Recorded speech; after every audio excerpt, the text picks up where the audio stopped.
Yes, ladies and gentlemen. What was that extra down there? Oh, I heard something. Does someone have? Oh, you know what? I have my own. I had this screen up. You told us to mute. Great start. I was telling them. So funny. Behind, I was like, you guys make sure to mute everything as I have the YouTube up for our own show here. Yes, as the saying would go, it's Wednesday, and you know what that means. It's time for the Wrestling Inc. after show, and if we got a show for you, we've got Kenny Omega making his return, the Young Bucks taking over, and we also got some banger mashups along the way. But before we get started, allow me to introduce the crew. I am Jack Farmer, being joined by George Hermoza behind the magazine, and forget what this branding says. We are all over the place today. By Jimmy Korderas. Oh my God, we're off the rails, fellas. Let's get this thing going. Jimmy, how are you? I'm doing great, man. I'm having a great time. I'm loving the world. Yeah. We are the world. We are the children. We are Wrestling Inc. Let it all sing. We're going to do it tonight. All that good stuff. George, what are you reading there? I'm reading a little WWF magazine from January '94. Shaka Bra. Oh, wait. Was that Crush on the front? Shaka Bra, bro. Shaka Bra. Oh. Okay. Shaka Bra. Is that what he used to say? I don't know. Hey, mahalo. It's funny you can't see who he's pressing over his head there. I'm going to go with Iron Mike Sharp. I have no idea. Yeah, I have no That's idea. No, Mike argue. No, Mike Sharp didn't wear blue. He never. Well, clearly it's Lex Luger. You know, you got the body and then the face right there. It's Lex Luger. He's body pressing. Oh, gotcha. Well, we have a crazy event tonight to cover, AEW Dynamite. Now, as we speak, AEW Rampage is on. I have it in the second screen. If you guys are watching along in the second screen and you feel like something big happens, let us know. But for now, I am watching Dante Martin take on Jay White. We're going to keep this thing rolling along, though. We're going to get this thing going because there's a lot to cover. First and foremost, I think some pretty cool news, some pretty big news. AEW reportedly signed free agent Camille, the former NWA Women's World Champion. George, there was speculation that maybe she would end up in WWE or NXT, but per Fightful Select, it's a done deal. She's in AEW. Yeah, I mean, we've seen her before as well. I remember a very memorable moment with her and Layla Hirsch in a standoff. Obviously, the height difference was very eye-opening, but this is a good pickup. Obviously, they're doing a lot more for the women's division nowadays. Maybe tonight wasn't too much. I mean, you had the one match, but you can tell they're putting a lot more effort into the women's division that's doing some pretty good things.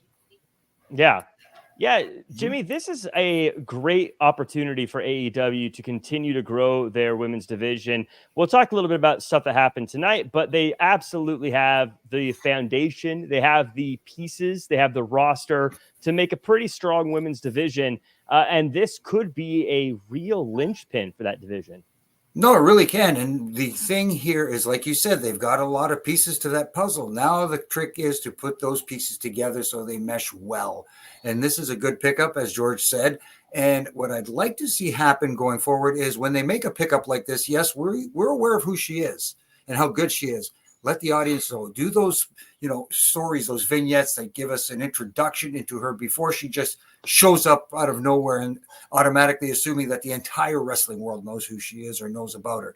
Let's give us some backstory so we can get invested in her first before we see her in the ring doing whatever, whether it's a promo, whether it's an interaction with another female superstar, whoever the case may be. Let's get some recognition on her first and let people know her because she is very talented and she can talk. Yeah, I think one of the things I'm really excited about, I had the chance to speak with Camille a while back for Wrestling Inc. And she is just a great person as well. Really fun chat talking to her. But also she's someone who I think checks all the boxes for someone you would want for your division, especially in a place where AEW is, where she has the star power presence. She has the look. She has size. She can wrestle well. As you mentioned, Jimmy, she can talk well. She's someone that I think with just a little bit of this is who this person is, will immediately place as someone who matters as opposed to someone who maybe doesn't check all those boxes, but it's technically good, George, if that makes sense. I mean, yeah, most definitely. I mean, she definitely looks the part. Kind of reminds me in terms of visuals, a lot of like Jade Cargill, where she walks into a room and Camille's probably going to be the most eye-opening person. She just got the whole total package in terms of the visual. And like you said, what we've seen before, even as NWA Women's Champion, she can go in the ring. Obviously, I'm really excited to see how she's gonna be inserted into the AEW Women's Division. Yeah, one of the longest reigning NWA Women's Champions. I can't remember where she sits on that list, but she's definitely up there as far as one of the longest reigning. We also got some news about, by the way, let us know in the chat what you think of Camille signing with AEW. Do you know who Camille is? Are you interested in seeing her? Have you ever heard of her before? Kind of interesting to get a gauge of this from people who are watching this after show, because clearly they watch AEW. It'll be interesting to see what percentage knows who she is already. If everyone says, yeah, we all know who she is, well, then maybe our fears of introducing her are misguided. But if everyone says, I don't know who that is, then maybe we're on the button. But we'll see. There's been some news about Cody Rhodes and the changing narrative behind his contributions to AEW.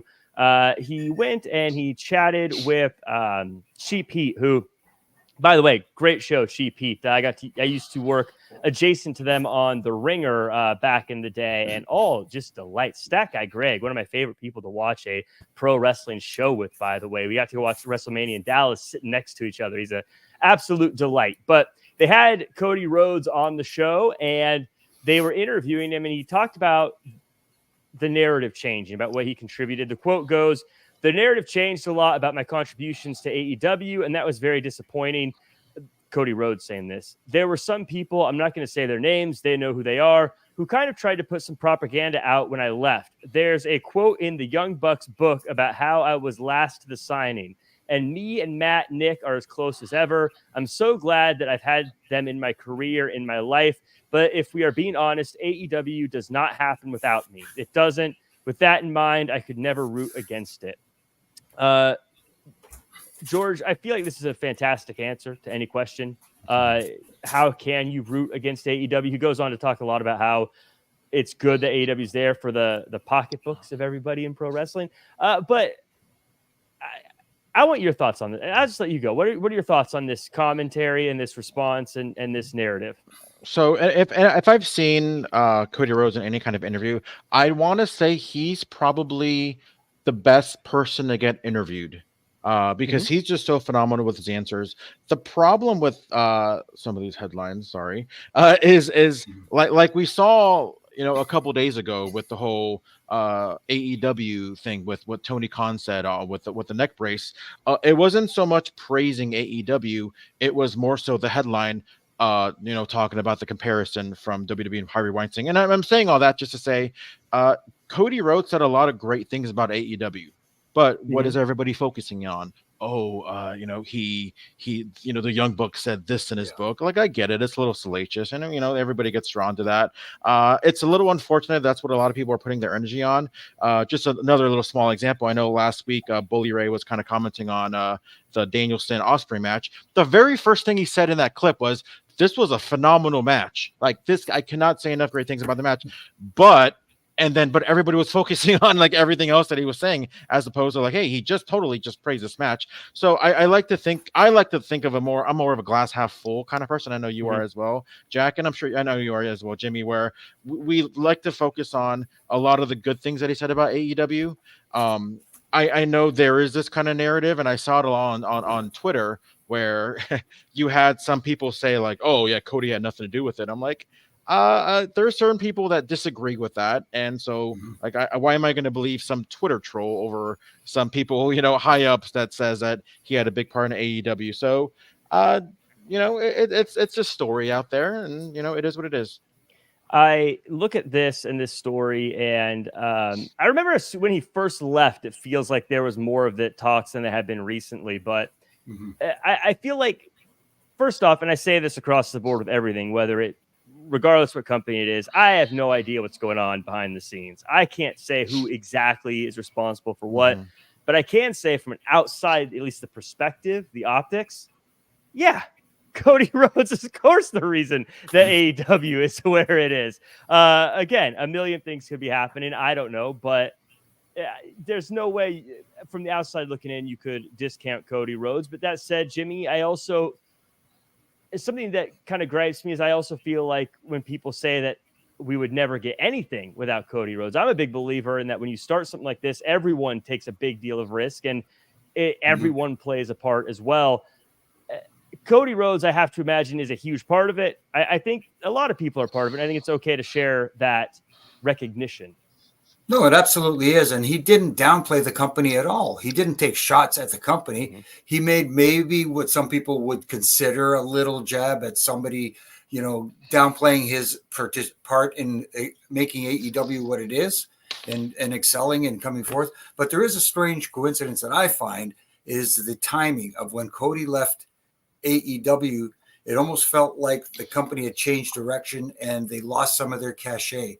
Not just the fact that he left, the company itself, there was something different about their presentation. There was something different about how they, had their matches, how the matches were put together. It was almost like he had a hand in a lot more than just being a part of the company. Mm-hmm. He had a lot of hands on. Cody is that kind of guy, and his brother Dustin.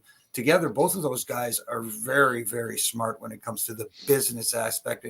And George mentioned Tony Khan. I hate to keep harping on this dead horse. And like you said, George, 2 minutes and 45 seconds of that interview was him pumping up AEW like he should, like a champ. Even selling the darn injury, wearing the neck brace during the interview.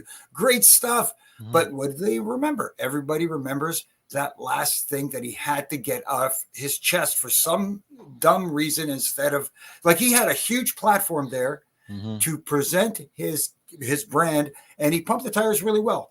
He said, listen, we're the biggest alternative out there, I don't want to paraphrase and say the wrong thing, but you know exactly where he was going with that. And you're going, okay, good job, way to go. And then all of a sudden it's, come on, man, why? And I know, Jack, you're saying you don't know what's going on in the back. I have a little bit of a feel of what's going on in the back that some people were not happy with that. Inside of me. But that's a different thing altogether. But we're talking about Cody right now. Let's praise the fact that he is not downplaying AEW. He's saying that they are great. And if they're in business, it helps everybody. And he's absolutely right. It absolutely does. And like I said, I think everything's great. I feel like it's one of those things. Could you make the argument with AEW be here? I mean, theoretically, Tony Khan could probably make any company he wants with the money he has, but it's very similar to, I don't think it would be the AEW we know without Cody Rhodes. I think kind of like, would WWE exist without Hulk Hogan? I feel like Vince McMahon was the kind of guy that had enough of a fight to make sure something came out of that business. But it'd be different than what it was. So would it be at the level it is that he made it?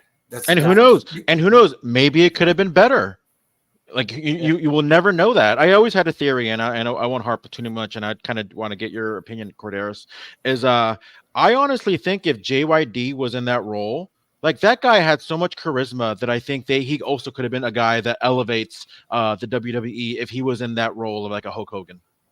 Yeah, he was definitely one of the players because people naturally gravitate. He had this natural charisma about him where you just wanted to engage in everything he did. He was so much fun for the young audience, but also the older crowd, everybody from the teenagers to the young adults, everybody bought into him as his character. And that's what we keep talking about. It's not just about how you can go in the ring. Let's be honest. Was JYD or Hulk Hogan the best in-ring performer? Was they the 5-star guys? But they didn't need to be. Exactly. That's the point. They didn't have to be because they had that natural charisma where they could draw people and an audience to want to see them. I love how we brought up Junkyard Dogs. I saw a clip of him recently, and it got me thinking about how a lot of times today people talk about how certain moves are unrealistic, like the Canadian Destroyer or whatever. Like, it's so unrealistic. But I saw a clip of Junkyard Dog the other day doing the crawling headbutt to $1 Million Man, and he's flying around. And I was like, okay, if that's what we're going back to, let's pump the brakes on saying what's realistic and not realistic. I love it all. I just think it's a funny, like, when you put certain things into perspective, you're like, okay, let's let's put it into perspective here. But Junkyard Dog was crawling around and headbutting, and we were okay with that. But people bought in. That was the whole thing. It's kind of like, it's almost like, if you want to make a comparison, if this is a fair one, to Orange Cassidy today, when he has his hands in his pocket and he's doing the soft kicks, and and people are loving that. Right. You know what I mean? It's charisma. I love Junkyard Dog. Don't get me wrong. I like it was just one of those little funny, like, you see the clip go by and you're like, huh, that's kind of funny. I want to give a shout out, by the way. Killer Demons keeps talking about Arcady on Rampage right now. She was signed by AEW recently. Had the chance to chat and meet her one time over at PCW Ultra at their 8th anniversary show. She was doing interviews and doing a lot of work with the crowds and stuff while I was doing ring announcing. So we got to chat, and she is a delight. It's just a great person. She's a SoCal girl, right? Yeah, I don't know. I actually don't really know much about her except for that meet up at PCW Ultra. But she was just a delight, and it's just one of those things where it's cool to see somebody working at a local level get signed to a big company. So really happy for her. Like I said, just a really, really cool person to hang out with. So. I just want to throw it out there, Jack. A previous person that worked at PCW was who's the ring announcer on NXT? It's Alicia Taylor, right? Taylor, yeah. I can't say Alicia Fox. I was like, it's not Alicia Fox. You know what I mean? The name got stuck in my head, and I was like, no, that's the wrestler. Who was it? Alicia Taylor was in PCW. R. Kitty was in PCW. Jack Farmer, I think you're next. I'm here, folks. Listen, so you give me the call, hit me up. Whoever's watching this. Hold on. I got Stanford on speed dial, so hold on a second here. Yeah, Stanford, Jacksonville. I don't care. Where's TNA located? Whatever. Give me a call. I'm happy to help. I love Orlando's cool. Orlando. Yeah, I love doing this stuff. It's fun. It's fun being. We all three of us have work in wrestling. Jimmy, you've done it a little bit. You've been at a couple events, but George and I have some experience. So let's talk about the next bit of news here. Chris Jericho says wrestling fans aren't as smart as they think they are. I'm going to be honest with you. Have not read this article yet. Don't even know what I'm going to say. I'm just going to read the quote from Busted Open Radio. Here we go. Let's see what Jericho said. Jericho said, quote, I think a lot of people want to know everything all up front. Just sit back. We do have long-term story ideas and thoughts and plans. As knowledgeable as fans think they are sometimes, they still really don't know. Then he goes on to say, that's how you tell great stories. Some of them are a month long. Some of them are 6 months long. Some of them are a year long. That's just how it goes in wrestling. Jimmy, I'm a big believer in this in many different ways. And we talk about working in wrestling and on the other side of things. And for people who have never been on the other side of the guardrail, I just got to say, once you've been on the other side, even just a little, you realize how dumb you are as a fan before you got to the other side. Jimmy, what are your thoughts on this? No, Chris Jericho is absolutely right. He's a guy who's been there, done it all. He's one of the GOATs. He's one of the greatest of all time, not only in the ring, but in his mind, he knows the business inside and out. And for a lot of fans out there, unfortunately, we're living in an age where everybody wants to be in the know. They want to get online and read what's going on and who's going where and what's going on and the behind the scenes stuff. We never got that back in the day. When I was a fan, I didn't know what was going on. I just watched wrestling on television and enjoyed it and got enthralled in the stories they were telling. I kind of had an idea what I thought was going on regarding whether it was predetermined outcomes or that sort of thing, but I didn't care. Just entertained me. But unfortunately, a lot of fans today, they want to think they're in the know. And even with the past stuff, they're thinking, I know what happened back then because it was on whatever, they read on whatever sheet. Even today, I hate to bring this up. Even today, some guy came at me on the old Twitter machine. Talking to me about the infamous JBL Ron Simmons and Public Enemy thing. And just going on. Vince used to send those guys out there to beat people up. And I'm going, that's not what happened, dude. There was an incident. Go back and find out what the real story was. I didn't tell it.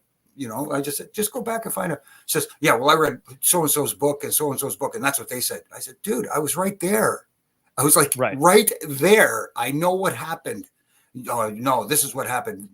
Okay, relax. You don't have to know everything. Sometimes it's like a magician. If I go to a magic show and I see how the magic is done, I don't want to go to another magic. Yeah, I always compare wrestling to magic shows because I feel like they're, in a weird way, they're very connected in that regard. The mystery of what's happening versus isn't happening, and the desire to want to know, but the reality of you don't really want to know. So, George, just any thoughts on Jericho's comments about wrestling fans don't know as much as they think they know? So I got two things when it comes to that. The first one is, obviously we're all on Twitter. As much as we hate it, we kind of enjoy it a little bit. But we see all these people kind of trying to get one up on some of these like veterans, right? Like Bully Ray's obviously a notable guy, and he's one of the guys that, because he's on practically every single day, and I don't know whenever Bully Ray's telling lies, because I feel like he's very eloquent in the way he says things. But then you have a lot of people saying like, "Oh, you don't know what you're talking about." And again, I'm not implying that every veteran in the business is always going to be 100% right, but they're right a lot. You know what I mean? They're right a lot of the times. So for a lot of people to kind of come in and say like, "Oh, you don't know what you're talking about. You don't know what it's like." Like, dude, like you have no idea what you're talking about when you're criticizing a lot of things what people say. The second thing I want to say is, and it's funny, like when it comes to like working people, I can say I'm not, but I can say the most controversial thing right now, whether it's here, whether it's on Twitter, whatever it is, and nobody will give a crap. And maybe, obviously I don't have the industry, I don't have the experience myself, but then you have like a Cornette or whoever else, right? A lot of polarizing figures on Twitter, and they'll say anything and people will just hate on it. And I'm like, dude, you guys are all getting worked right now. Like you have no idea how much you are keeping some of these people that you want to not be relevant. You have no idea how relevant you're making them by continuously putting them over, whether it's good or bad. Like, dude, you guys are all getting worked. And that just goes to show just how much people don't know anything about pro wrestling. Yeah, I love that you say that, because I always say people argue like, do star rankings matter? And I always say they do, because you guys can't shut up about them. So clearly they do. I mean, I don't really look at them. I don't really talk about them. But if you talk about every single star ranking that comes out, you can't tell me that you don't care. No, that's a good point, Jack. But here's the thing: you know who doesn't care about the star rankings? The ones that are getting the rankings. The boys themselves, they're listening to the audience. If the audience is responding, that's what they care about most. If people are putting asses in seats, that's what they care about the most. And to George's point there, you're right. You're absolutely right. Do you think they care that they're going out there and pushing your buttons and getting you to get riled up and go, Jim Cornette is a you-know-what, and all these, they're behind that keyboard entertaining themselves. Sometimes I'm guilty of doing the same. I try to cool down on it sometimes, but every once in a while I go, okay, here's one where I think I could have a little fun with. It's funny because like there was one, I mean, it happens all the time, but a lot of things, especially with Twitter, it gets retweeted, or if it gets a quote tweeted, I think that's what it's called. Yes. And it's followed by like a criticism or something bad. And I'm like, I'm only watching it because you guys are putting it over with your quote tweet or your retweet, whatever it is, right? Like even like that I don't know. I mean, I don't really get too involved, but I guess Cornette had some kind of thumbnail that kind of was a little, I guess you can say, controversial. Like I would have never known about it. I mean, I don't listen to his podcast, but I would never know about it until everyone else is kind of mentioning it. So I know this because of everyone else's negativity toward Cornette. So what does that say? What does that say about whatever you guys are trying to accomplish? Right. And really quickly before, sorry, Jack, I didn't mean to step in there. But the other thing too about quote tweeting is somebody gave me, why do you quote tweet everything? I said, because if I respond to something and they don't know what I'm responding to, then they could take it completely out of context. That whoever's reading this and going, okay, that whatever Korderas is saying doesn't make any sense. But this is what I'm replying to. I want people to know what I'm replying to as opposed to just randomly putting it out there and for people to go, oh, what the hell is that all about? So I think the main story is for me here is don't get so caught up about what about what people are saying on the internet. Just watch the show like a regular TV show is what I always say. Don't get caught up in all that nonsense and stuff out there unless you enjoy that stuff. But if you enjoy that stuff, then don't get all crabby about it. And if you don't want to get crabby, don't try to go at Bully, because Bully's a master at replying to these guys. My big thing that I always say is the fantasy booking can be fun sometimes. Yeah. But like when you start to do they have to do this, or this is the way it must be, then you suddenly start to you're putting expectations on things that no one promised to you. And then you're mad at something because it didn't happen that way, but no one ever said it was going to happen that way. And you set yourself up for failure, or to go, it was predictable. So just let the show be the show. Yeah, and you're absolutely right. That's one of the big things is they come up with this idea, the fans will, and say, because it doesn't happen the way they thought it should happen, then it sucked.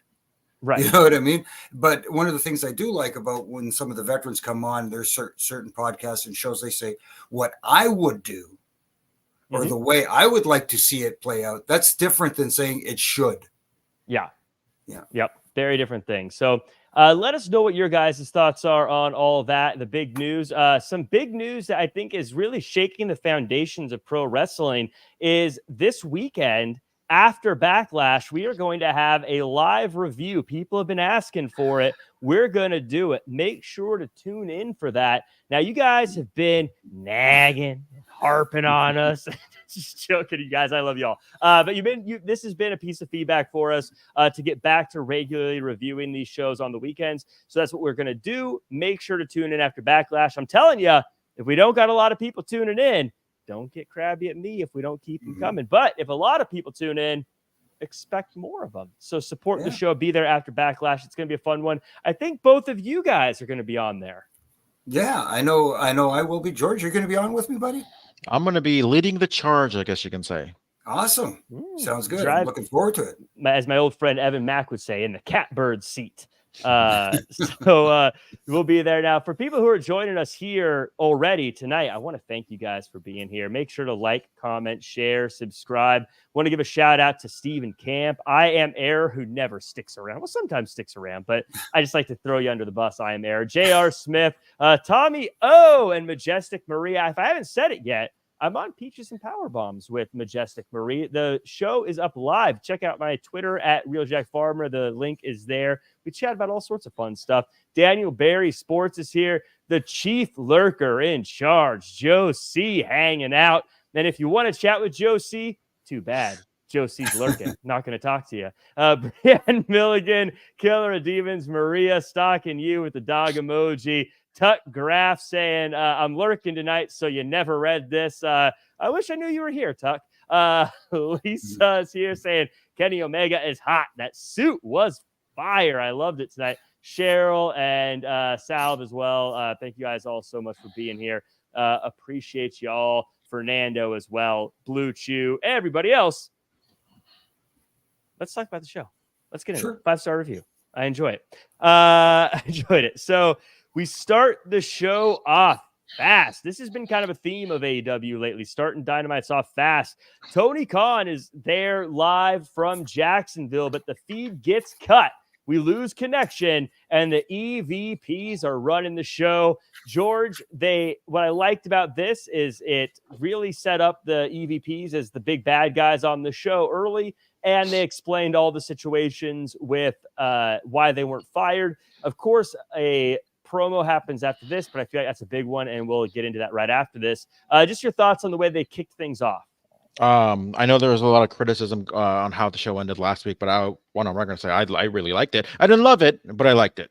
I thought this was great, to be honest with you. It really explained on a lot of the criticism was, how come the Bucks don't get fired? And they pretty much explained it right in the beginning. And I love that opening. Right, the opening of just featuring the Elite on the Dynamite opening, which was great. I think this is great. I think they are playing their characters really, really well, and I honestly have no complaints on how it's been playing off so far. Jimmy, what I got vibes of, and I feel like you may disagree because this is going to be high praise of the Bucks here. I was getting a little Pat Patterson, Gerald Briscoe kind of vibes from them, where they're the bosses, but they're still a little cheesy, if that makes sense. A little silly about how they are the bosses. I'm digging this. I like that they cut off Tony Khan, and I like that they're more aggressively pushing him out of the picture and sort of forcing themselves as a authority figure. No, I do like that. I thought it worked out really great, and they're playing off what happened last week really well. Like you said, George, they explained why they can't be fired by the boss after what they did to him. And sorry, Jack, I don't see that comparison, unfortunately, because the Legion of Stooge were still under the hand of the boss, Vince McMahon. They were, basically following his orders. But if they'd turned their backs on him and went against him, maybe I could make that a fair comparison. But again, the story went really well. The cutting off of Tony Khan was done perfectly, and having the Bucks sitting in the truck as opposed to just some blank whatever screen in the background like they did when they showed the video, the security video footage and that sort of stuff. It was done well for once. And I only wish, I hate to keep harping on this, I only wish they would have cut Tony Khan off earlier in that NFL.com or NFL Network interview. Would have been a lot better. But they did what they did tonight was awesome. I thought it was a lot of fun and made sense. It made sense. I should say, because I know people are probably going to get mad at me for making the comparison, there's only two Gerald Briscoes and Pat Pattersons. There's one of each, so I'm not saying they're in a class all their own. I guess I just meant we're in charge, listen to us, but also they're not the all powerful kind of authority. They seem kind of silly and goofy the way the Stooges. The supreme, they weren't the supreme leaders, and as someone who was fortunate enough to actually referee that tag match where they had the shoulder pads on and were the Legion of Stooge. Unfortunately, I paid the price the following week when the LOD came back. Oh, do you mind if I give a quick story? Tell your story. Yeah. So they do this deal where Briscoe and Patterson are at the coffee station and they're having their little drinks and they're having fun over what happened last week. And they're going to commercial break and they turn around and they go, oh no, wait, they were afraid of something. We didn't see what it was until we come back from break where they show the footage. But what happened during the commercial break, because they were live, was LOD returned and beat them to a pulp. And I was the first guy to run in to break it up. And I guess Animal's a big guy, and I ran right into it too. He turns around and throws one, bam, cracks me in the forehead. I go down like a ton of bricks. This is all during break. Yeah. And as I look up, I see you didn't even get to see it. Everyone was no. I'm like dripping out of my head, and I'm going, and everybody's going. All of a sudden, they're, Jimmy, are you okay? Jimmy, yeah, I'll be okay. Are you sure you're okay? Yeah, I'm okay. Okay, when we come back from break, we're coming up on you, face down, like sell. I go, you don't have to tell me to sell. This hurts, Yeah. So I get the glory shot after the coming back from break with me busted open. Speaking of busted open, just dripping there. And then they showed the footage of what happened. And boy, yeah. Sometimes you got to take one for the team, so to speak. Let me ask you, this is a side thing about Legion of Doom, Road Warriors. The old Road Warriors pop. You've been in the ring. Yeah. You've been in the ring with some pretty big stars. Was the Road Warrior pop the ultimate pop? Or do you think someone like a Stone Cold or someone else is the ultimate pop? They're up there with, I got to say, top 2 or 3, maybe. But that's the Stone Cold pop. When that glass broke, it was just another level of excitement. The fans just went absolutely banana, as Pat Patterson would say. It was next level. I mean, you get the gong.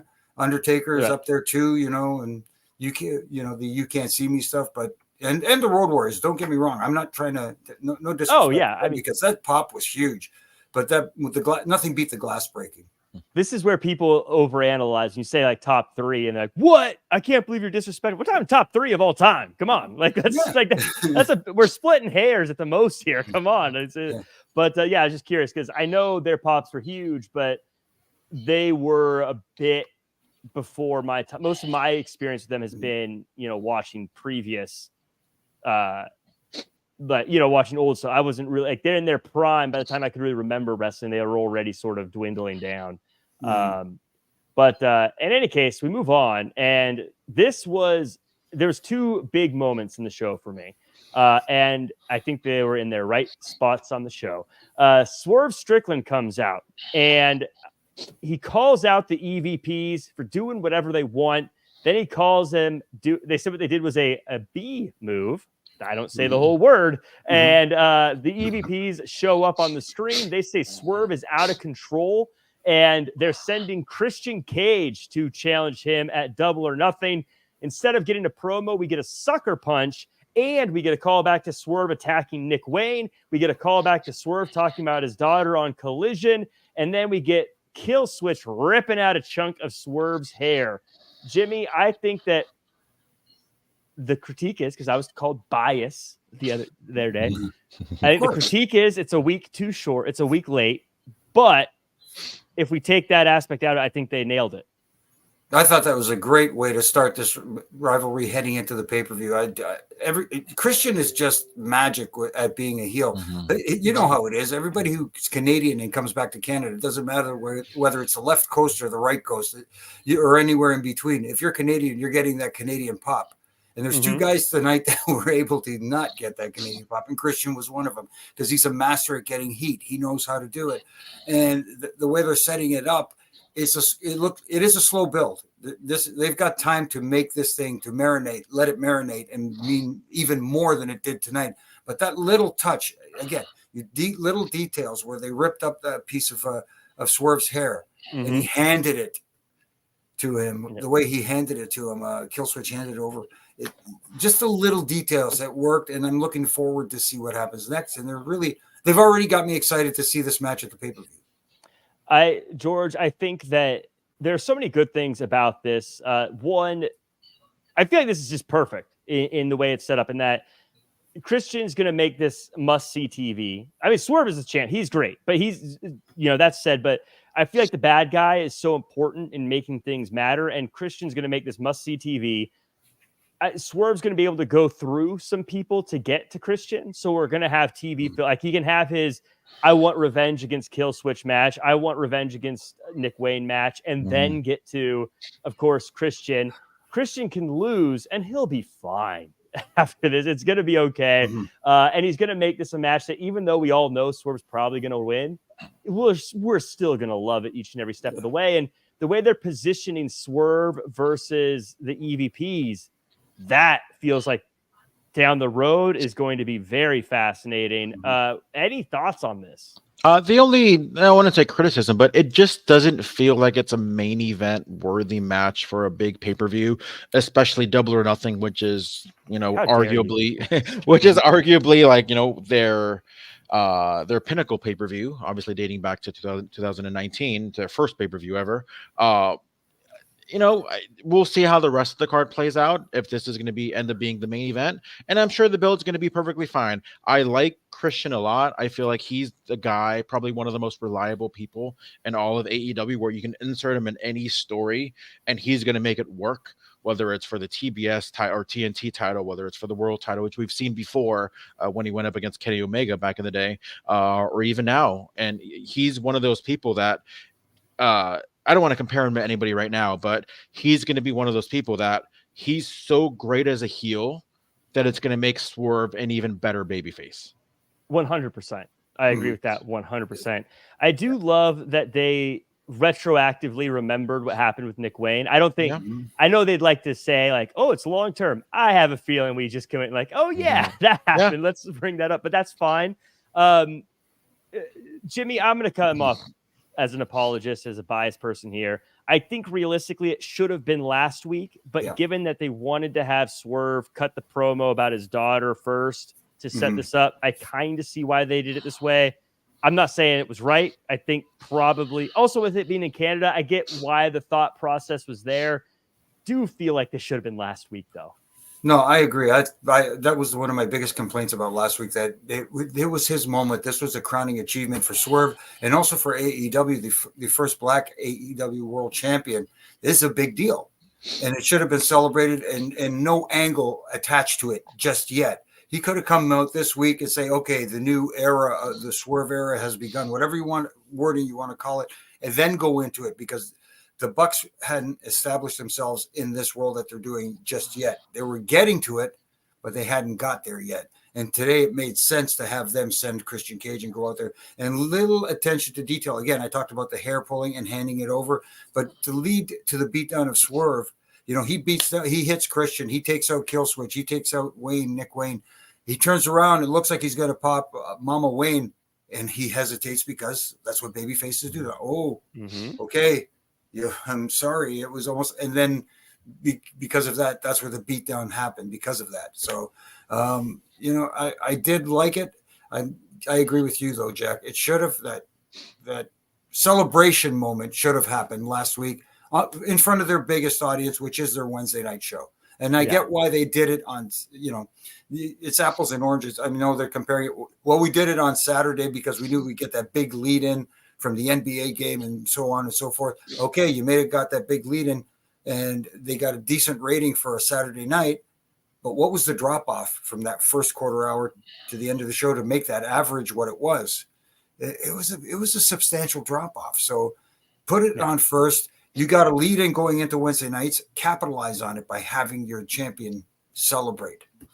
Yeah. In the end, I think, like I said, I think I can see the logic behind what they did, but I think it's okay to look back and go, logically, this was the plan and why we did it, but probably should have adjusted. I will say too, though, if we're going to have a lot of the EVPs involved, I feel like it should be building up, maybe not for Forbidden Door, but for one after that, for maybe Swerve against Okada. I think that's going to be a big time main event feel match as far as getting Swerve that big. I'm a top guy rub. Swerve's kind of in a similar spot to Cody, where who's facing AJ Styles, where I think most of us are like, hey, he's going to retain, but you still got to give us something that's entertaining. And so I feel like that's kind of where we're at here, which I think they've done a pretty good job here. I do like what Killer of Demons mentions, though. The ripping of Swerve's braid was sick, and the fans wanting Nick Wayne to eat it was even worse. I did have this, like, only at a wrestling show that they chant for someone to eat it. Like, I will say that my last thing on this, and we'll move on. Georgia, what are your thoughts on this? It's interesting that last week they attacked Tony Khan, and we were all a little bit like, I don't know how to feel about that. But they come out and attack Swerve, and we're like, oh, bad. We hate you guys now. I think it shows a lot about how much people love Swerve. Yeah. I mean, he's our top guy right now. He's essentially should be the representative for AEW, and he's a good guy. Yeah, pretty much. Yeah. Sal, Cody may lose. Cody ain't losing. No. Cody's not losing. Cody's not losing. And again, no disrespect to AJ Styles, who's a phenomenal talent. But not happening. We'll get a good match. It'll be great. It'll be fantastic. Cody ain't losing. So we move on to Adam Copeland versus a mystery member of the House of Black. Who will face Adam Copeland for the TNT title? We'll find out when the match starts. Turns out to be Buddy Matthews, hard hitting, and at one point, Buddy Matthews starts spitting up blood. The match continues. Copeland gets the win, but he attacks Matthews after the match. Lights go out. Malachi Black tells Copeland, go for it. Hit him with the chair. Lights go out again. House of Black disappears. Later, Kyle O'Reilly says he's a fan of Adam Copeland, and he's going to have Copeland's back if he needs it. But he's eyeballing that TNT title as well. Jimmy,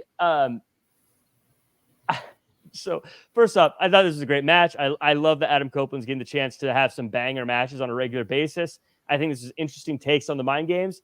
But I was kind of thinking, like, he's not going to know which member is going to face him. Isn't that how open challenges work? Yeah. You would think. I think if anything, like, it's narrowed it down, knowing it was going to be the House of Black. But right. But I get what they were doing. I just thought that was a funny. Yeah. One little thing though, after the segment we just saw before that with Swerve and Christian and the entire gang there, I would have liked to have them go to break. Let that marinate before going in, because it felt like an afterthought. Again, it felt like an afterthought. It's kind of like, here's this fabulous angle. We're tearing it up. We're heading into the pay-per-view. This looks like the direction we're going, and it looks like it's going to be very exciting and people are going to get invested. By the way, next, here we go. It's that way they time out the show. that kind of bothered me. I wish it would have gone to break and then come back with this match, because it was a good match that people, unfortunately, the crowd sounded, I don't know, but people were saying, was it my TV?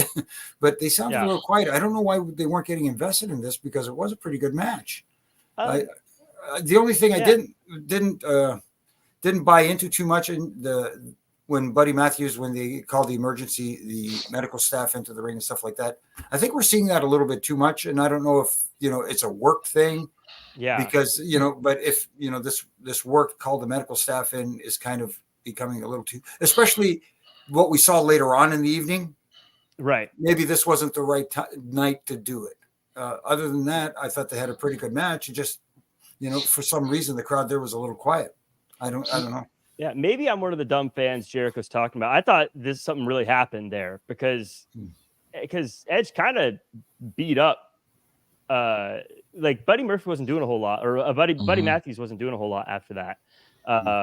But I could be wrong. Maybe, like I said, I'm one of But he was kind of healing it up a little bit, or maybe not heel, but just showing a lot more aggression. Maybe because of the mist, right? That was the whole thing about the House of Black and the Mist, is that it kind of changes people in some ways. We saw it with Julia Hart, we saw it with Sky Blue, and Edge. Adam Copeland should be no different. We saw the mist in his face, and now that's causing him to be a little more aggressive, especially toward the House of Black. Yeah, George, I was going to ask you about that actually. What are your thoughts on it? Do you like where they're taking this with Edge or with Adam Copeland? Jeez, I'm getting everyone's name wrong in this segment. Adam Copeland. It's not wrong. It's just like it's one syllable, formerly known as syllables, Adam Copeland. Do you like this, George? This kind of maybe giving him a little bit of a different type of mind games? I like that he's able to do what he wants to do, and that's just wrestle new guys, put them over. I was a little confused with that aspect of it, because I'm like, he's kind of acting like a heel, but House of Black are heel. So, I mean, that's always been kind of an AEW thing as well. I mean, I got no complaints. We're seeing Adam Copeland wrestle on a regular basis. I'm sure he's having the time of his life, and I'm all for that. Well, I think with this in particular, there's something going on with the mist, and something's getting into his head, especially after that conversation with Kyle O'Reilly, which I think will be interesting to see. I think we've seen enough of, hey, I'm Adam Copeland, and I'm here to have a good match, and now I'm ready to see some character work from the fella. I think it'll be great. Jimmy, I want your thoughts on the character work, and also just have a side question for you. I don't know if this is in your wheelhouse, but you've worked for WWE for so long. What control do they have over when breaks are taken? Do they have complete control over that? Or is that like they have to hit certain times? I have no idea what that process looks like. I'm not in the truck, and I'm not in the production meetings to know that sort of thing. But I do know that during a half hour, they have to take a certain amount of commercial time. Yeah. 3 minutes here, in the first, let's say, quarter hour, the first half hour, there has to be at least 1 3-minute break or 2 3-minute breaks, that sort of thing. So it's very, sometimes you got to think about how long are we going to give this match? We see it in the WWE a lot too now. During matches, they go to break. And I see that, I know the picture-in-picture thing is the thing for AEW that they like to do. It's kind of annoying, though. I don't get invested. I would rather they went to a commercial break. I have a critique, but that's going to be later about that. Was it something that was promoted during the picture-in-picture that? No, but we'll talk about it. It's going to happen. Because during this match, they went to picture-in-picture and promoted, and they flashed on the screen in the picture-in-picture, so you could barely see it. That later on tonight, Kenny Omega. Oh, interesting. Yeah, they do the lower thirds in the picture-in-picture, which is annoying too. It's almost like you got to put it on Zoom. Hold on, let me get my remote out. Yeah, they do it on AEW, and they do it on NXT too. I hate it on both shows. Just so everyone's you're biased. I hate it on both shows. I hate it. Take it away. Like they took away McAfee's telestrator pen, so thank goodness. So why not? Go to a regular commercial. Like it grinds my gears when they do picture-in-picture for some, like a regular commercial. Like I get it, you're paying bills. Picture-in-picture feels like they think they're getting away with something. And so much action happens during that picture-in-picture, and without commentary to help. Again, facilitate and tell that story, it loses something. It's like watching it on mute. I don't know why. It really gets under my skin, like the picture-in-picture. But as we move on, I was really into the show, and I think the show was pretty solid throughout. But this is where it definitely feels like you have the high in the beginning, and then it starts to get into a bit of the middle of the show. Samoa Joe, Isaiah Cassidy, George, this I thought actually was a fun way to do this, because Samoa Joe getting a strong win is needed, but I thought this was at least a more fun way than just a basic squash match. Yeah, I mean, you had to have the spot, the walk away Joe spot, which is always great. I'm always looking forward to how they're going to do that, and the fact that he did a swanton bomb over the top rope onto the floor. Dude, you got more guts than me. But yeah, it was what it needed to be. Kind of let us remember that Samoa Joe was just champion, and he doesn't need to go away like maybe a lot of times somebody loses a championship. Like we haven't seen Christian pretty much from when he lost it a couple weeks ago to now without really a mention. So it's kind of a good way to get Joe still out there and saying, hey, like, he's still a big part of this company. Yeah, Jimmy, this was, I guess, like I said, clearly this was a Joe still strong. Joe gets a strong, dominant win. I think I want to give Isaiah Casso the credit because his comedic chops at least made this more than just watching a guy get beat up for a minute and a half. Yeah, at least that part was entertaining. But some of the selling that he did, I just wish he would, sell like he's getting annihilated. As opposed to was it the power bomb that he hit him with, and he arched his back like he was like a full reverse arch. No, dude, just act like you took it, like like it almost. Yeah. Anyways, that's a little critique, but if it served its purpose, the match served its purpose is to make Joe look like a dominant guy, which he is, and he continues to be. And it's going to be interesting to see where he goes next because the fans were really behind him. They're starting to they're really starting to take to Joe, and I'm a Joe fan. I admit it, and hey, let's see where it goes next. A bad mother trucker, babyface Joe. For sticking with the theme of the show, it's Pucker. We'll talk about that in a little bit. What the fuck are you talking about? Majestic Marie with the comment I was going to make. The scream after he got launched was funny. I love when Isaiah Cassidy does the scream. That's always a fun little bit there. Sky Blue has a promo where she calls out Willow Nightingale for the TBS championship on Rampage. Later, Chris Statlander apologizes for all the issues going on, and Willow gets told that Stokely and Statlander are barred from ringside. On the second screen, it looks like Willow just retained that championship. So, spoiler alert. Worked well for her. It's funny. I got called out, or Weston got called out in the comments section for having spoilers on our show. I was like, what are you doing watching a review show if you don't want spoilers? But in any case, Jimmy, a couple promos. Good to see Sky Blue on TV getting promo time. Statlander, Stokely Hathaway cracks me up every time. Anything to take away from this? No, again, it served its purpose, and Willow's doing a great job. She's great on the mic. She's getting people engaged in her. And I love the little deal where it was on the phone.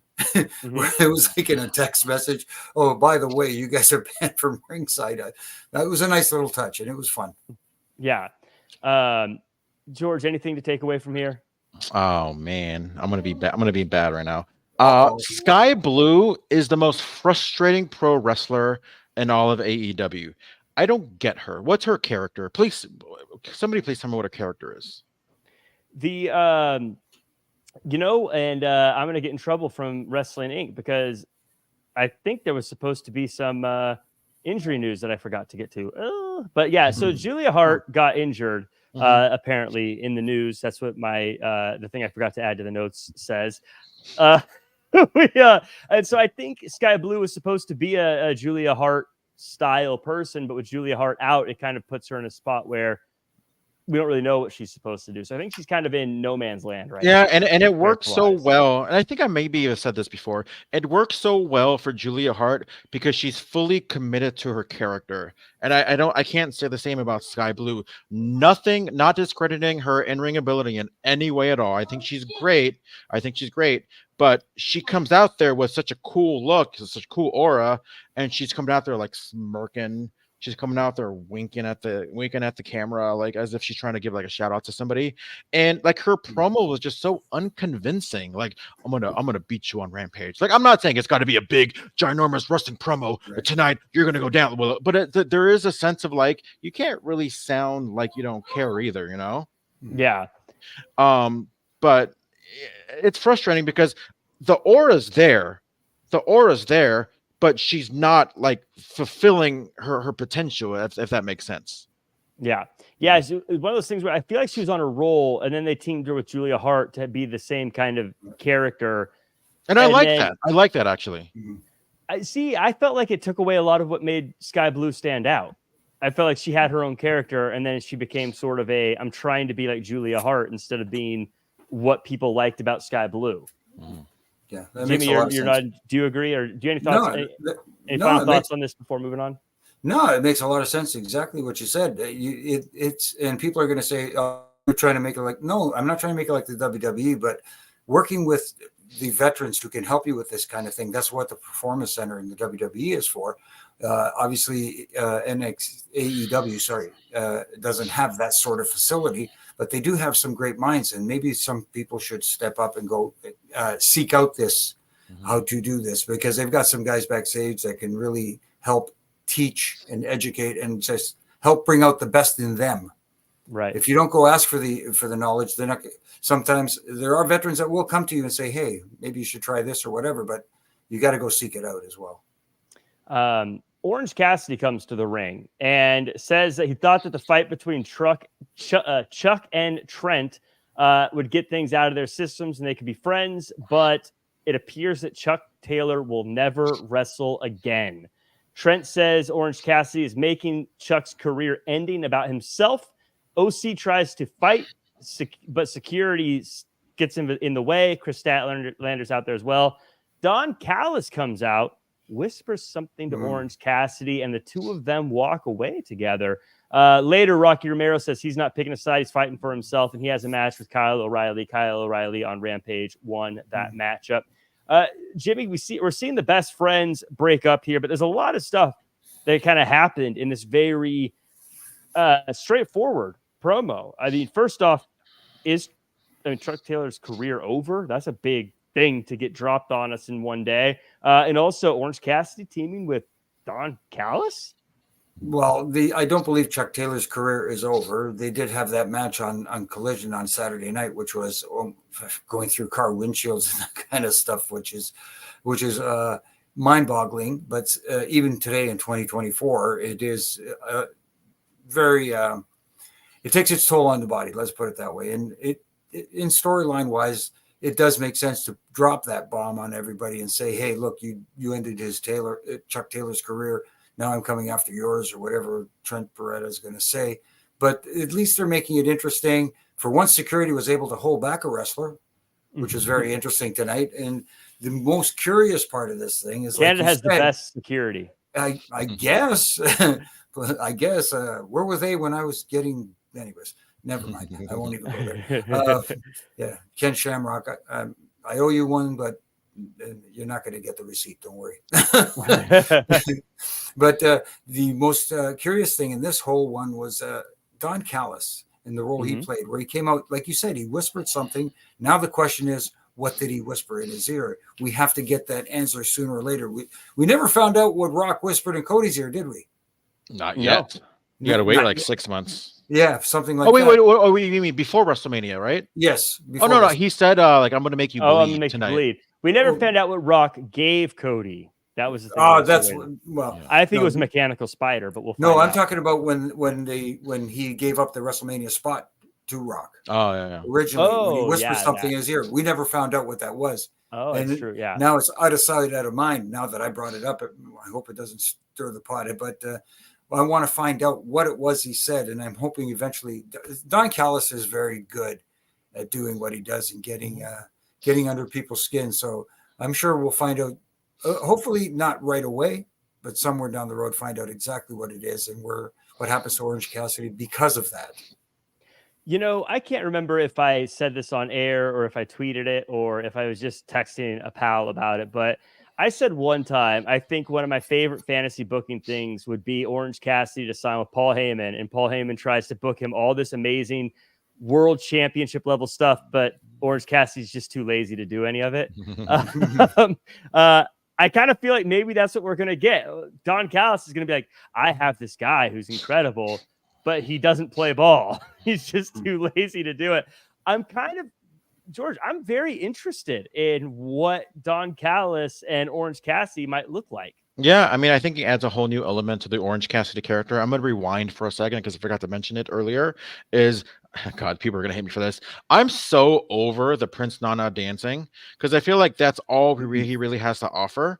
And I say that because I want to see more. I want to see him step out of that element the same way that Orange Cassidy knows when it's time to not do the gimmick, right? And I absolutely love this promo from him tonight because it is a little bit more real to him. This isn't the time for the silly with the glasses and the hands in the pockets. These are literally his best friends that have imploded. So that we saw a little bit more serious side of Orange Cassidy, and I absolutely love this promo from him. And now you add on Don Callis to the situation. Now we got something to look forward to next week. You're right. We all do hate you. I love Prince Nana. I'm not going to say a negative. No, like I think it's too much dancing. Like just you don't have to do it every single time. Never too much. Not only that, I don't think Swerve needs it now. He didn't need it when he was a heel and people were starting cheering him. Exactly. I kind of I don't think he needs it, but I think that it gives Swerve a weakness that can be exploited. Nana is very much like Jimmy Olsen to Superman. You know, I feel like the way that Nick Wayne hit the cutter on him tonight gives Swerve something to get mad about and to fight back about. That's more than just you attacked me, I'm coming for you. Yeah, but Jimmy Olsen wasn't as fun as Nana. No, that's true too. That's true too. And I don't remember Jimmy Olsen breaking a single story. That's true. That news. What was he getting paid for? Some news guy he was. Yeah. No wonder the what was it? The Daily Planet went out of Daily business. Planet, yes. There's a lot of people who are like, what are these guys talking about? Like, stop talking about the nerd stuff and start talking about pro wrestling, for goodness sakes. That is nerd stuff. Then we love it. So Jericho and Shibata had a match for the FTW title. Taz is still upset at Jericho. This is Shibata's first ever no DQ match. They have hockey pucks in the match. The fight bounces between hardcore and wrestling match before Big Bill comes out and takes out Shibata. Jimmy, as a wrestling fan, I don't know why. I really like Shibata. I don't know. For some reason, he has a presence I'm enjoying. I know he's not the biggest character on the show, but I just kind of enjoy what he's doing. And I really enjoy Big Bill, like kind of being like, look, I'm going to help you, Jericho. I like where this is going. Don't know if I'm a huge fan. If people who know me know I'm not a huge hardcore wrestling fan. So I don't know if I like thinking about people landing on hockey pucks, but I like some of the pieces involved. Any thoughts here? No, I just it was fine for what it was, and like you said, at least it gives Bill a story to work on. You know, it gives him some purpose. But I think the match, with all due respect to the guys in the ring, went too long. Didn't need to go that long. There's a lot of valuable TV time that could have been utilized for others. But that being said, I thought otherwise served its purpose. And as far as Shibata goes, he's got almost this Gunther aura about him. You know what I mean? Where big tough SOB who could take a lot. But like I said on Monday night with Gunther, I wish Shibata, yes, he stands there and takes those chops and doesn't move, doesn't flinch after the chop. I just want just a minuscule register where like he let us know that he took one, but he's not going to put it over. And then he fires back with his own big chops or something. Just a little thing. It doesn't have to be over the top. Just minute little cell. Yeah, I like the comparison to Gunther. I mean, obviously Gunther is getting wins and dubs on a big level, and that's not a shot at Shibata or anything like that. Right. But it's the style I think that you're talking about. And like I said, I enjoy him. I like what he's able to do, and I like how I don't know. He's one of those guys that I'm not saying he should be the world champion tomorrow, but I'm saying okay, I'm down for a Shibata match. George, Jericho, Shibata. I like what's going on around this situation here. I do agree. I should say real quick. I do agree with Jimmy, especially if Big Bill was just going to get involved at the end. You probably could have cut this in half. Yeah, I mean everything I've said about Chris Jericho in the previous weeks. If you want to rehash it, go watch. But I absolutely loved this match. I loved everything about this match. It was hard hitting. That criticism earlier that I'm going to touch upon right now. Let me tell you my criticism about this match. And this is what would piss me off if I was a professional wrestler. Let me ask you something, Jimmy and Jack. Mhm. If I'm giving a chop or I'm taking a chop, what's the effect that I'm going for? Because obviously it's a strike that you don't have to slap your knee about. You don't have to do anything. You're getting that sound effect, right? Mm-hmm. Right. Absolutely. And yeah. So, and just to kind of sidetrack a little bit, I was wrestling a match like a couple years ago, and they had the live commentary over the speaker system, and I had to I hate tell the doing that. commentator to, hey, be quiet for a minute so I can chop him, because I don't want somebody to chop me when nobody heard it. Right. I want to hear that sound effect. Right. And in turn, I'm going to give somebody a chop, and I don't want to do that the same for them. So the fact that they were chopping each other in the picture-in-picture and commercial, Right. oh my God, I would be pissed if I was one of those guys, because I didn't hear them. I couldn't hear them. That falls on two people. That falls on whoever's producing in the truck and not letting the referee tell them, listen, we're in picture-in-picture. You know, Go to a sleeper hold. Grab a hold. And Yeah. also on the referee for not letting them know, because somebody's got to be telling these guys. That's what the referee's there to be, the conduit to communicate with the talent. We were always told in our earpieces, if there was a commercial break in the match, okay, tell the guys we're going to break. You go to the break spot. Like I get it. I get it. You're still performing for the audience itself. But man, like I'm sitting there invested in the match because I'm like, man, those chomps are brutal. They sound vicious. Oh, now I can't hear them anymore. So what's the point?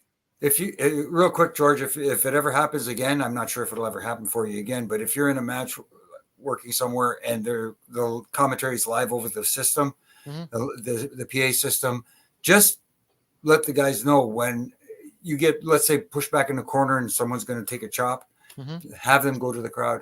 Oh no, I'm way ahead of you. And look at the commentary table, you guys. Yeah. And then they can even go, oh guys, wait. Let it happen. Make it loud. Yeah, I wish I had it on video, but I wouldn't show it anyways because I wear a mask. So kayfabe, brother. But yeah, I literally was like, you hey, Mysterio? Kayfabe, bro. but yeah, I literally went that. I went to the commentator, hey, commentator, because I did it in Spanish, and I'm like, shh. But I told him in advance. I'm like, I know you do live commentary. Sorry to break this, break the secret. But I'm like, when I chop, you say nothing. Because I don't want that. Yeah. Like I said, I would hate that if I was taking it. But what's the point? Because nobody heard it. Right. I always say, because I do commentary, I don't want to act like a know-it-all, but I always say sometimes the most important thing you can say on commentary is nothing, and shutting up and letting things happen in the ring is so important. And yeah, that's one of those moments when a big chop is about to happen. Shut up. When they're talking to each other in the ring, like they're talking like when Roman Reigns would do his smack talk, while he's got someone in a chokehold or something. Shut up. We want to hear. Let's let people hear. And it's half sound effect, and also like I don't want it because it stings. It hurts. It legit kind of stings and hurts when I take a chop. So I don't want to feel like I took that punishment for nothing. Yeah. But either way, I thought the match was great. Over the loudspeakers is always awkward though. That's always a weird thing. I've done it a few times. And I will again, but it's always just like. Isn't there kind of like some feedback or anything like that, or kind of like an echoing kind of effect for you guys? The trick is you just got to make sure everything you say is very short and sweet. So you can't really get into long, as you know, George Hermoza has wrestled for years. You just have to say, you're really just kind of like, Enziguri. You really just call moves at that point, because anything you say beyond that is like, what are you saying? What? And it's just like, gotcha. I hate it. I don't see the point of it ever. But whatever. It's not my company. Yeah. It's not my I've never. Oh well, I was going to say never wrestled. I did have one match, but that's. You did. It was a banger too. I've seen it. One of these days, I might release it on the post. Oh no, that's kayfabe. But I was a little chubby back then. But anyway. No, you were like Walter. You were stout. You were okay. I'll take that. So we get to we got to start rocking and rolling through some of these. Claudio Castagnoli versus Brian Cage. Jimmy, this was a big fun house fight for people who like pro wrestling. Don't think this is one that's going to go into the history books or be a part of a big story. So if you're one of the people like, I like pro wrestling, you loved it. Mhm. If you're one of those people like, I need story, you hated it. No, not every match has a story. Sometimes you just have to have a match out there to, I hate to put it this way, fill time, but fill time in a good way. And that's what this did. It was a good match. Claudio, he's that old, reliable guy. You could put him in any spot and he will deliver. And that's what he did here. Yep. George, any takeaways from this one other than, I mean, I think both guys are great. I just, one of those things where I think next week we won't really remember. Yeah, I mean, maybe we will. Jericho says maybe there's a story behind it, but for Mhm. now it feels very. I mean, it was what it was. It was a wrestling match. Brian Cage, nobody ever questioned his ability. It does kind of seem like maybe they're doing a little bit more with, I was going to say Cesaro, with Claudio nowadays. He just had that match with Swerve on Saturday, and now he's got featured, kind of featured in a semi main event match on Dynamite. So, who knows? We're probably going to see a lot more of Claudio, and maybe at least try to enter that upper echelon of the main event level in AEW. And smart little move, nice little touch at the end, using the sharpshooter for a finish. In Canada. Mm-hmm. That actually, that was the Scorpion Deathlock.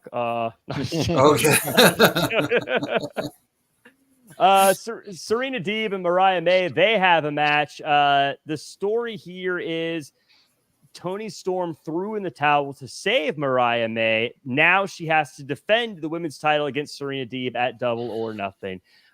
Jimmy, three, I should say. One, I love that we're getting more women's wrestlers having wrestling matches on the show. That's great. These are two people who we don't get to see have matches as often.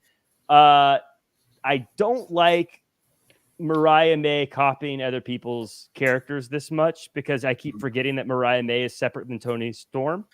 But the good is I think it's fascinating that Toni Storm was selfless, saved Mariah May, even though it meant she's now going to have a match to defend the title. I think that's an interesting story beat. It's an interesting little twist. And I get your point with Mariah May, but maybe she's actually cosplaying, feeding into, Toni Storm's deal where she's a glamorous 50 star. And, she's playing off of that and playing all these different characters or borrowing, let's say. But the one thing this was in the proverbial pre-main event slot for the women, but at the same time, there was a story attached to it this time, a little more of a story. And it was nicely told.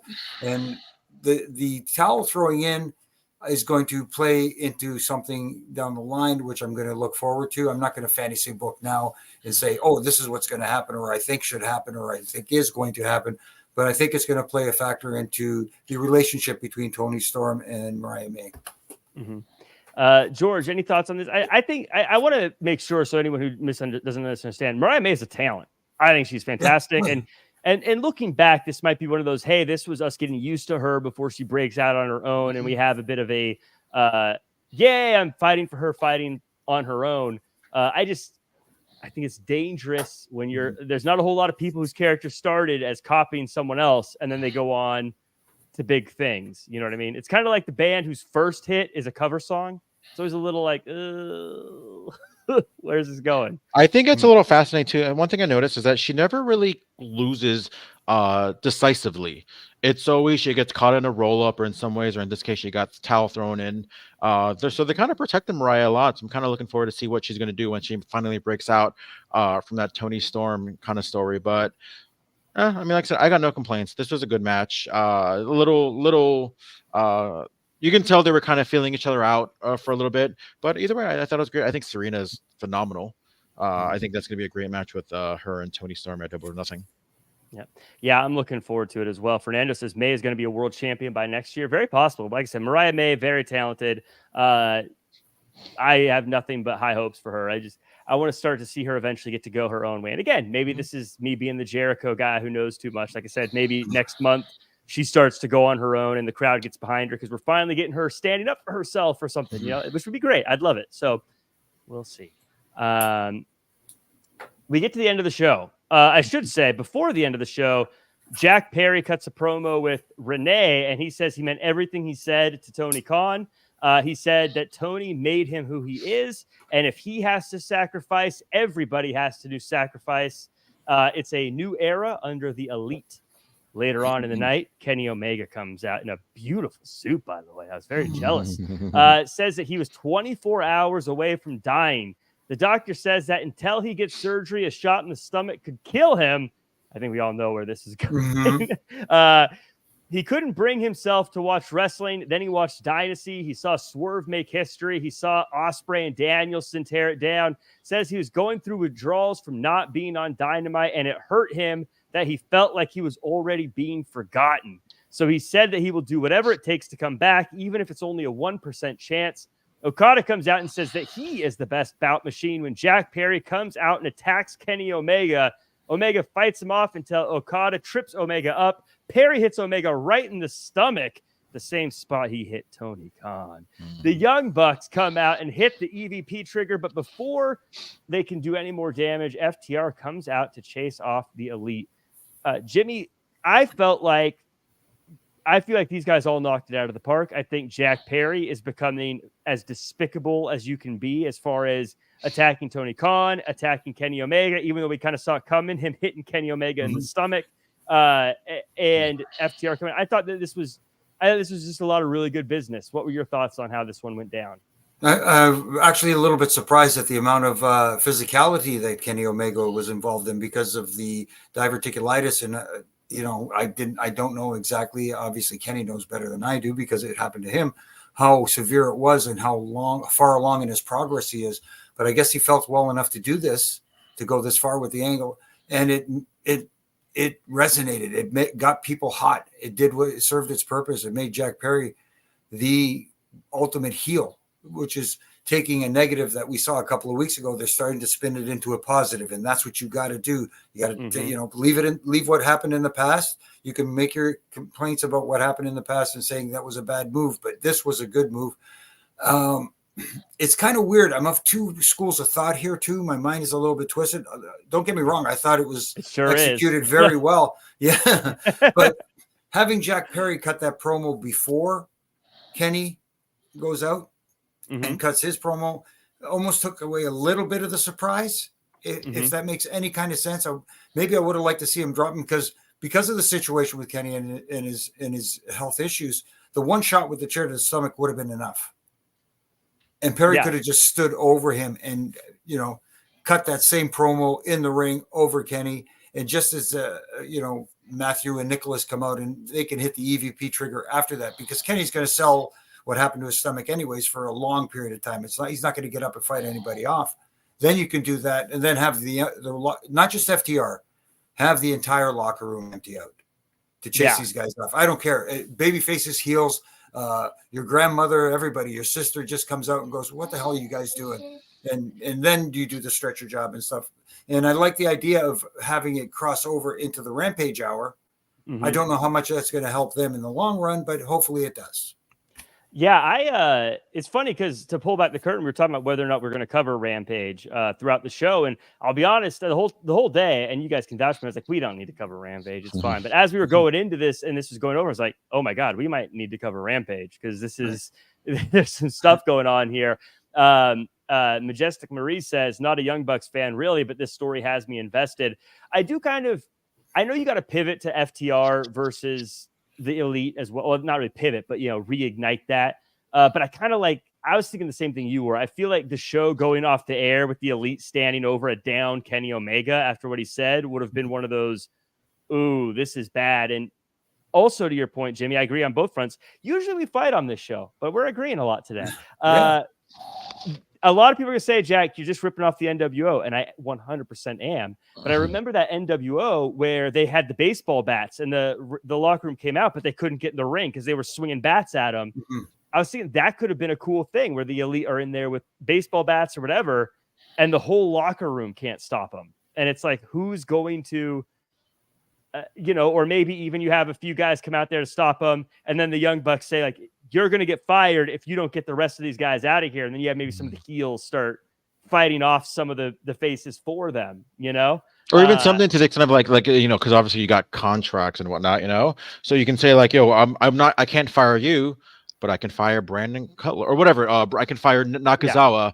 I can fire your buddy. I can fire this ref. And it's all going to come down on you specifically. Yeah, it's now George, Kenny Omega did make it clear that he's also an EVP, so he also has power. There's been some tease about a authority figure coming to AEW. Do you think that maybe Kenny Omega, while he can't wrestle, may fill that void? I'm assuming health-wise. I don't want to assume. I guess I shouldn't assume too much, but I'm assuming if he's doing this segment, there's been some good news health-wise. Yeah. God, I hope so. Because I thought that's what they were going to lead to. Honestly, him coming out and kind of saying that, in the meantime, we need some guy to, kind of be the moral compass of AEW, and I thought he was going to be that guy. Obviously we didn't. I thought this was great, to be honest with you. This was a much needed segment in terms of that. My only issue, if I have one, is take off the sunglasses, bro. Like I like, it's all in the eyes, right? Whenever you're cutting an emotional promo, it's all in the eyes. I saw none of that. I'm like, oh, is he crying? Like that's one of those things where if I were to see the eyes and you're getting teary-eyed or getting emotional, that's what gets me practically every single time. So that's just my only criticism as far as the promo goes. But yeah, take off the glasses. But overall, I thought this was great. I think overall, AEW always had a big problem with writing heat. Everything had to be kind of like a happy ending, especially in your hometown. So I kind of like that they created this, and it's got this enormous buzz going on, in my opinion, and it happened all in Kenny Omega's hometown. Like, it didn't have to have the happy ending like usually people have to have. And I know I dug it in so many ways. I agree with you for the most part on the sunglasses thing. I think, and I don't know Kenny Omega, but just because I was watching this pretty closely too, and he cracked a little bit of a smile a few times. I think he was wearing the glasses because I think he was excited about it. And I think he may have known that his face would have probably given away in a not good way if he was showing his face. You know what I mean? Kind of like sometimes when someone has their first world title match and they come to the ring and they've got a big smile on their face, like they're going to win. You can tell they're excited about it and they can't hide it. I think he was a little excited about what was going to happen. And I think he kind of knew he couldn't hide it. So I think that's why I get what you're saying, and I agree with you, but I kind of feel like this is like why maybe it was kind of good he covered up some of his face, because there were a few times, like I said, like right after he said, like, if I get hit in the stomach, I'll die. He even did kind of like there was a little bit of a I think he's excited for it. No, you're right. Yeah. You're right. But the other thing too is you can do both. You can have the sunglasses on and pick that dramatic moment where you take them off, and that's when he gets either serious or really emotional, whatever the case may be. But pick that moment where the glasses come off. Yeah. One thing I do want to state here, though, is Sullivan, if I'm saying your name wrong, I apologize. Says the real question is it going to make business? I'll be honest with you. That's not a question for me at all. I don't care. Do I like it? Tony Khan's got $1 billion. I don't care. I don't care how he does financially. He'll be fine one way or the other. That stuff doesn't bother me. Wait a minute. Are there two names on the ownership of AEW? Are there two names? Yeah. Are you leaning to Shane McMahon being the other? No. Isn't it Tony and his dad who actually with the name under technically own it together, and Tony's just basically running? So even if it does a net loss at the end of the year, isn't that a tax write-off? I mean, anyways, don't worry about it. I'm sure he's fine. I'll be honest. I don't really care if it does. I care if I like it. That's all I really care about. I know some people care about the business. I know Raj, for instance, is a true, like, that's truly what he enjoys, is the business side of it. So if you enjoy the business side of it, that's cool. For me, I don't care. I just like it if it's fun. That does it for us. We covered the whole show. I can't believe we went a little bit long. I appreciate you guys hanging out with us through this whole thing. Before we go, though, George Hermoza, I want you to tell me what your overall thoughts of the show were and where the world can find you online. I thought the show was actually great. There was a lot of good things. There was more good things than bad. Like I said, I think I'm in the minority, but I absolutely love that Jericho Shibata match. I thought that was a hard-hitting match. It reminded me a lot of like Jericho versus Ishii. That happened like a year ago or so. So yeah, I thought it was great. I thought it was a great show. It started great. It ended great. It was a good middle. That's really all you can ask for. Majestic Marie, I am available for podcasts as well. So give me a holler. You can catch me at G Hermoza, GHERMOZA. You can follow my YouTube channel, The Wrestling Chatter. You're going to be posting up a interview with myself, Jack, and WCW legend David Penzer. Oh, So yeah, he just had a book coming out, and where he's on it, he's talking all about it, and I'm personally excited to read his book. And I'm gonna bug you, Jimmy Korderas, because I want to know how I can get your book. oh, Yeah, well, that's a great segue. Jimmy, overall thank thoughts you. on the show, and where can we find you online, and where can the world buy your book? Okay. Well, first of all, the show, I thought it was booked end very well. Both the beginning segments and ending of the show, I thought were really, really well done. The middle had its ups and downs, but for the most part, it was a fun show, and it was a nice rebound from last week, which I thought the first hour was kind of, and the second hour was better. I thought today, minus some production and timing issues with where segments were placed. That's it.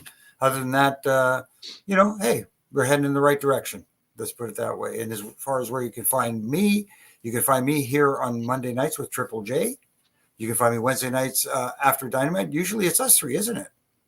It has been for the last little while, and that's kind of cool. I like it. We less combative tonight, which is okay. And this Saturday, don't forget, you can find George and I, and maybe there's going to be a third. If not, it's just be me and George. I don't care. That's fine. We got a third. We got a third? Yeah. Okay, that's cool. Who's the third person? Tune in and find out. Secret. And where can I get your book? Where's my book? Hold on. Let me go to my executive director. Where can people find my book online? It's out there. What a hot shot. Let me go ask someone. The ECW Press website, I believe, still has it. And I don't know. You could check the old Amazon. There's the cheap plug. There we go. And it's all about a 3-count. Evan Courageous, Shannon Moore, and Shane Helms. No, nothing. Okay, I'm putting the book away. That's it. Hey, Tank Abbott was a part of that group too. I want him recognized. Exactly. And the Reffing It Up podcast, of course, every week with my good brother in stripes, Brian Hebner, and I, and RJ. This week, Matt Camp joined us. So we had a fun time. Yeah, it was a fun chat with Matt. He's a great dude, and he's got that great radio voice. Yeah, he does. It makes me jealous. You know what I mean?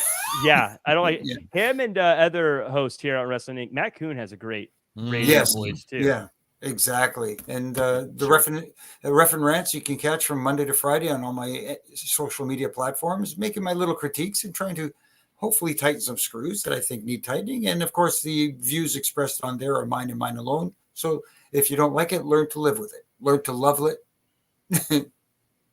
Love it or leave. Yeah, but how does that go? Well, I know what. Get to know this. Learn to love this. Or leave it. I don't know. It was something just like Harley Race and Stan Hansen and all the.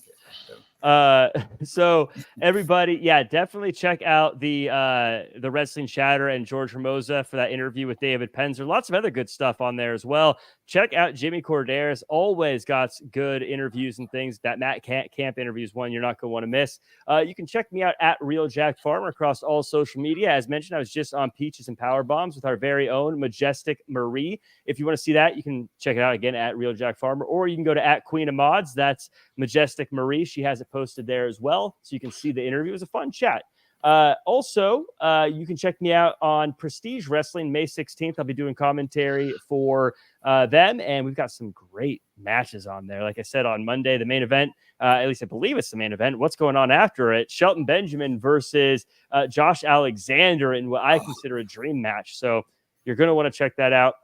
Yeah. That does it for us. Make sure to check out the SmackDown after show on Friday. Make sure to follow at Wrestling Inc. for all your wrestling news. And make sure to tune in on Saturday for that PLE after show. You better do it or I'm coming to your house.